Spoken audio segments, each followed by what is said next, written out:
Verslo liudijimų turėtojų žiniai. Nuo gruodžio 1 dienos verslo liudijimą galima bus išsipirkti telefonu. Tiesiog paskambini, save identifikuoji ir gali išsipirkti verslo liudijimą. Tai pirma tokia žinia.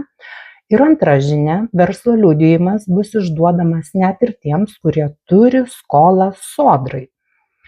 Nes buvo taip, kad jeigu tu turi skolą sodrai, tai verslo liudijimas neišduodamas. Dabar Finansų ministerijos yra informacija, kad šito ribojimo yra atsisakoma todėl, kad kitos skolos turėtų neįtakoti verslo liudijimo įsigijimui.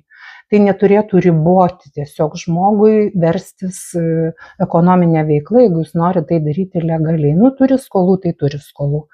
Ir žinoma, dar vienas geras dalykas, kad bus išdėstyta nauja redakcija veiklų rūšių sąrašas, nes kol kas naudojamės 20 metų tokiu tikrai pasenusiu veiklų sąrašu, kur seni EVRK kodai ir visą laiką reikėjo juos tikrinti, tinka, netinka, tai dabar jau bus naujas nuo 26 metų.